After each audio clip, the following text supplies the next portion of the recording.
Hello दोस्तों, केना छी अहाँ सब? अहाँ सबके स्वागत करै छी एक और नया ब्लॉग में। तो चलू आइ के ब्लॉग में अहाँ सबके देखाबऽ जा रहल छी बैगन अदौड़ी के सब्जी बनाबऽ के एकदम आसान तरीका और देसी तरीका। हम सब अपन लैंग्वेज में बैगन अदौड़ी के भांटो अदौड़ी कहै छी, तऽ अहाँ सब कन्फ्यूज नहीं हैब। तो देखियो, सबसे पहले ई भांटा या बैगन जे भी कहियो ई काटि कऽ राखि लेब। एक बाद आलू काटि लेब, ठीक छै, आलू एहिमे देबै सब्जीमे। एहिके बाद टमाटर काटि लेब, टमाटर 2 पीस काटि लेब काफ़ी छै। तो देखियो एते ई 3 सब्जी सबसे पहले काटि कऽ तैयार कऽ लेब। ओहिके बाद अदौड़ी, अहाँ सब मिथिला से हैब तऽ चिन्हैत हैब अदौड़ी, तऽ अदौड़ीके सेहो प्लेटमे निकालि कऽ राखि लेब। एतेक सामानके निकालि कऽ राखि लेब, ठीक छै। मतलब प्रेशर कुकरके गैसपर चढ़ेलाके बाद तेल धऽ देबै गरम हुअ लेल। तेल गरम भऽ जायत तऽ ई अदौड़ी जे छलै एकरा फ्राइ कऽ लेब, ठीक छै। अदौड़ीके बढ़िआँसँ फ्राइ कऽ लेब, कनिके देरमे भऽ जायत। अगर तेल गरम रहत ने, एना 2 बेर लारबै चारबै, बस निकालि दियौ, भऽ गेलै। ई तेल गरम रहत ने तऽ तुरत्ते फ्राइ भऽ जायत, एहिमे नहि ज़्यादा समय लागत अदौड़ीके फ्राइ करऽमे, ठीक छै। ओकर बाद तेल कम लागय तऽ कनिक आओर तेल धऽ देबै, ठीक। एम्हर देखियौ कतेक सुन्दर अदौड़ी फ्राइ भऽ गेलैए, देख रहल छियै कतेक मस्त लागि रहल छै। जे सब मिथिला से आयब जानैत हैब अदौड़ी ककरा कहै छै, ठीक। तऽ आब एहिमे तेल गरममे अथी दऽ देबै तेजपत्ता सबसँ पहिले, ठीक। तेजपत्ता डाललाके बाद अब एहिमे पचफोरना डालि देबै कनिक, सबचीज कनिके कनिक देबऽके छै। पचफोरना डाललाके बाद ईसब गरम भऽ जायत तऽ ओहिके बाद आलू डालि देबै। देखियौ कतेक उड़ै छै, एक सेकेंड, देखियौ आलू डालि देबै तऽ उड़ै छलै।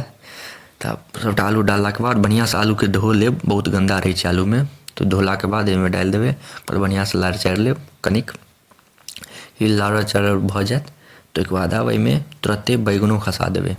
बैगनके धो लेब बढ़िआँसँ बैगनोके, आ बैगन हमसब भाँटा कहै छी अपन लैंग्वेजमे, तऽ भाँटोके बढ़िआँसँ खसा लेब एहिमे।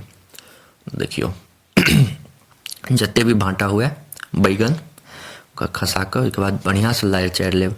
कनिक पूरा भरि जायत तऽ लारऽ चारऽमे कनिक दिक्कत हैत, तऽ से अहाँसब आरामसँ कनि करब जे एम्हर ओम्हर गिरै नहि। ओकर बाद टमाटरो खसा देबै, जे टमाटर काटि कऽ रखने रही, ठीक छै। आ फेर एकरा ऊपर नीचाँ कऽ लेब जे सब बढ़िआँसँ गलै, ठीक छै। मिलाबऽमे शुरूमे दिक्कत हैत किएकि एखन गललैए नहि ने, तऽ आब गलऽ लेल एहिमे आब हल्दी दऽ देबै, आधा चम्मच हल्दी काफ़ी छै, आधासँ ज़्यादा नहि हल्दी देबऽके छै। आ नमक एहिमे 3 चम्मच डालि देबै, 3 चम्मचसँ ज़्यादा नहि देबऽके छै, 3 चम्मच काफ़ी छै। ई दुनू डाललाके बाद फेर बढ़िआँसँ मिला लेब, ऊपर नीचाँ कऽ देबै, बढ़िआँसँ लारि चारि देबै। आब एखन गललैए नहि, आब की करबै अपना सब, कनिक लारल चारल भऽ जेतै बढ़िआँसँ, ताहिके ऊपरमे ढक्कन डालि देबै। देखाबै छी, देखियौ सबसँ पहिले बढ़िआँसँ कनिक लारि चारि लेब।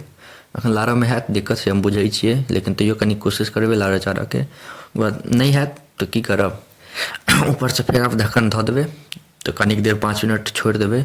देखियौ आब कनिक गललैए, कनिक अन्दरमे गललैए, आब कनिक लारऽ चारऽमे आसानी हैत। तैयो मुश्किले हैत, तैयो पहिलेसँ कनिक आसानी हैत लारऽ चारऽमे। ई गलि कऽ तऽ कम्मे बनै छै, अहाँ सबके लगैत हैत एतेक छै, लेकिन गलि कऽ कम्मे बनत। बहुत मजा आयत खायमे, ई बनि जायत एक बेर सब्जी तऽ बहुत नीक लगै छै। तऽ आब एहिमे अहाँसब ई मिर्ची पाउडर 1 चम्मच, धनिया पाउडर 1 चम्मच खसा देबै, 1 चम्मचसँ ज़्यादा नहि देबऽके छै। ओकर बाद फेर लारि चारि लेब बढ़िआँसँ। आब देखियौ गलि गेलै तऽ आब लारऽ चारऽमे आसानी हैत। गलि कऽ बहुत कम सब्जी बनै छै, तऽ एहिमे आमिल दऽ कऽ नहि, आमिल कहै छियै अथिये दऽ कऽ बनेलियै टमाटर दऽ कऽ, तऽ बहुत खट्टा मस्त लागत खायमे। अहाँ सब बतायब अहाँ सबके केहन लागि रहल यऽ। आब एहन भुजा जायत बढ़िआँसँ, ओहिके बाद एहिमे पानि डालि देबै, कनिक 5 मिनट तक भुजबै, बढ़िआँसँ भुजा जायत। ओहिके बाद फेर जतेक अहाँके पानि डालऽके हैत, हम 1 बाटी डाललियै पानि, एहिसँ ज़्यादा आब नहि पानि डालबै। तऽ देखियौ एतेक पानि डालि देलियै, आब एहिमे अपना सब सीटी लगा देबै।